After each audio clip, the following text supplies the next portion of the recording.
Agar proses menyusui lancar dan menghasilkan ASI berlimpah, proses inisiasi menyusui dini atau IMD segera setelah bayi dilahirkan tidak boleh ditinggalkan. Caranya adalah dengan menempatkan bayi di dada ibunya begitu sang bayi keluar dari jalan lahir dalam keadaan telanjang, sehingga terjadi interaksi dari kulit ke kulit atau skin to skin contact. Bayi kemudian akan secara alami tanpa dibantu dengan nalurinya sendiri mencari puting ibunya untuk menyesap ASI, bukan menjejalkan mulut bayi ke puting ibu untuk menyusu. Dalam 1 jam pertama, daya refleks bayi menyesap puting susu sang ibu dibangun secara optimal.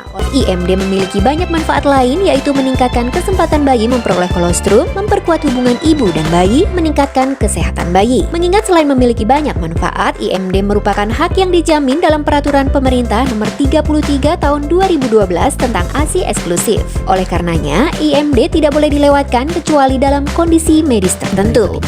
Pertanyaan pertama, mengapa memberikan ASI eksklusif itu penting? ASI atau air susu ibu adalah makanan terbaik untuk bayi sejak lahir hingga berusia 6 bulan. Menyusui eksklusif berarti ibu tidak memberikan makanan maupun minuman selain ASI, kecuali bila petugas kesehatan menganjurkan bayi ibu untuk mengkonsumsi obat-obatan. Berikan obat-obatan, vitamin, atau mineral tetes sesuai anjuran. Karena di usia 0-6 bulan, kebutuhan gizi bayi dapat dipenuhi oleh ASI. Saat memberi ASI, kondisi ibu harus dalam keadaan bersih ya. Ibu tidak perlu khawatir anak akan kekurangan gizi. Kandungan ASI cukup sempurna untuk memenuhi semua kebutuhan gizi bayi hingga berusia 6 bulan. Selain itu, ASI juga bisa meningkatkan imun bayi dan tentunya lebih siap dicerna dibanding makanan lainnya. ASI eksklusif penting untuk bayi baru lahir hingga berusia 6 bulan, karena pada usia tersebut bayi belum mampu mencerna makanan selain ASI. Selain itu, pada usia tersebut, 100% kebutuhan gizi pada bayi dapat dipenuhi hanya dengan ASI. Memberikan makanan selain ASI meningkatkan resiko diare yang dapat berujung pada kematian bayi. Penting sekali kan Bu, mengetahui kalau pemberian makanan selain ASI pada 6 bulan pertama meningkatkan resiko diare pada bayi. Jadi, pastikan bayi mendapatkan ASI secara eksklusif ya. Pertanyaan kedua, apa keuntungan pemberian ASI eksklusif bagi ibu? Bagi ibu, keuntungannya adalah mengurangi pendarahan pasca persalinan dan membantu percepatan pemulihan rahim.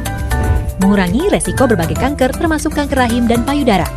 Mengeratkan hubungan psikologis ibu dan bayi, dan secara umum, menyusui juga efektif mencegah kehamilan pada 6 bulan pertama setelah melahirkan, bila dilakukan secara konsisten dan sesuai ketentuan.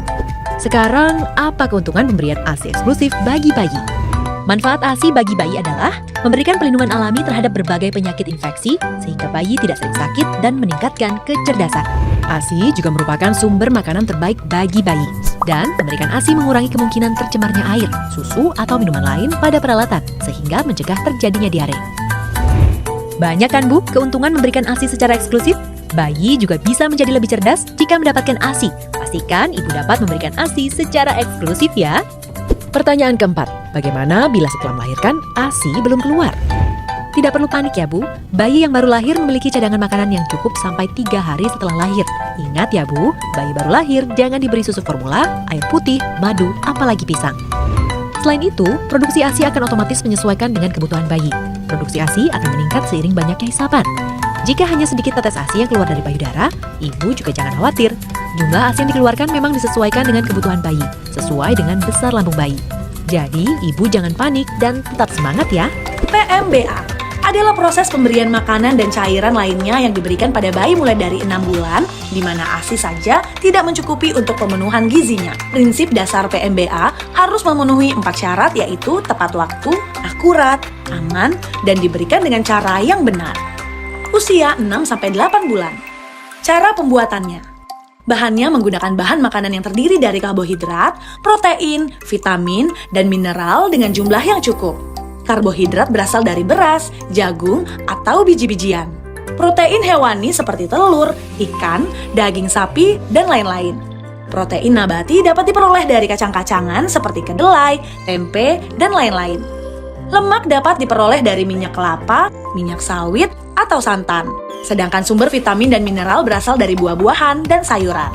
Cara pembuatan MPASI mudah dan bisa dilakukan dengan menggunakan peralatan sederhana yang ada di rumah seperti cobek atau ulekan.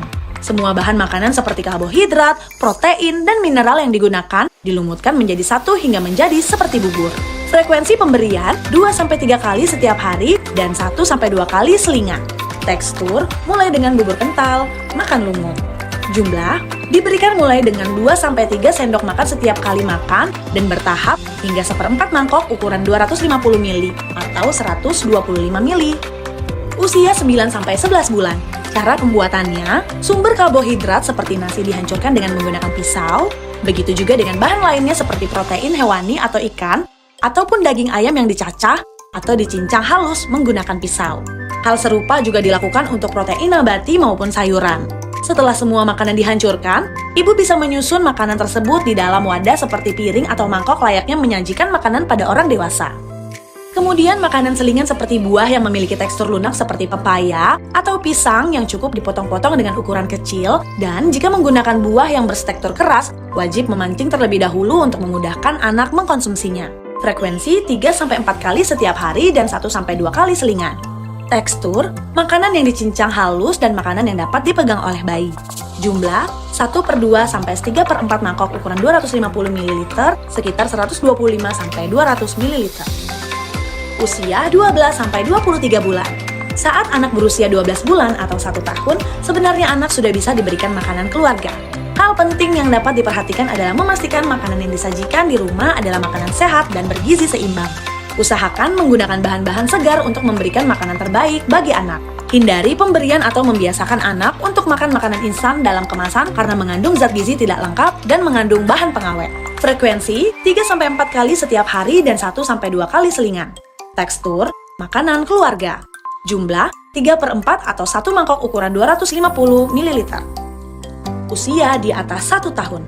Frekuensi 3-4 kali setiap hari dan 1-2 kali selingan. Tekstur, makanan keluarga. Jumlah 1 mangkok ukuran 250 ml. Jika tidak mendapatkan ASI, maka tekstur yang diberikan sesuai dengan kelompok usia. Frekuensi sesuai dengan kelompok usia dan ditambahkan 1-2 kali makanan ekstra dan 1-2 kali selingan. Jumlah sesuai dengan kelompok usia dengan penambahan 1-2 gelas susu per hari, 250 ml dan 2-3 kali cairan, air putih, atau kuah sayur.